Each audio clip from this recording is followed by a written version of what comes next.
On May 13th, 2016, Jack and I eloped in the 5th month of his lung cancer treatment. We'd been together 7 years. The decade since has been an extraordinary mix of good, bad, and, well, very bad. I give you 10 years in 20 sentences. Number 1. We celebrated many memorable moments with friends and family, marking 5 months of marriage, 5 years of cohabitation, the end of 100 hours of chemo and multiple rounds of radiation, my 50th, his 65th, and our dog's 5th birthday. 2. The next year, we took what we didn't know would be our 5th and final trip to Poland together. 3. A year after that, lung cancer metastasized to Jack's brain and then his spinal fluid. 4. We hosted his daughter's wedding reception of 65 guests, many of whom came to say farewell to Jack. 5. Jack elected to die with medical assistance, MAID, in November 2018, rather than wait for the unpredictable but inevitable death cancer would deliver. 6.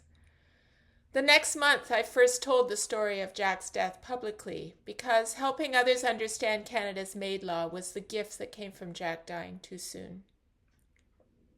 7.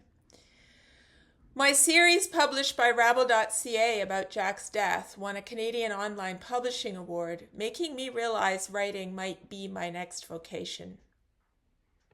8. COVID tore open the weak new flesh over my grief wound, but provided the solitude necessary for it to heal, this time in a healthier and more sustainable way. 9. I used the time to write about the challenge I felt as Jack's caregiver, which led to taking online writing courses and finding a writing community. 10. On our 5th wedding anniversary, I launched my website and started a weekly blog. 11. I conceived the idea to convert the garage Jack built into a laneway house for myself, later dubbed Chandlerville, and rent out our house, all to get time, space, and money to write. 12. I cashed in my share in the law firm where I'd practiced for 17 years and accepted a part-time job serving the co-op housing sector. 13. In February 2023, prompted by a writing course on getting published, I started submitting regularly to journals, and within 2 weeks, to my astonishment and delight, I had 2 pieces accepted by U.S. online journals, the first in a series of publications I've had since. 14.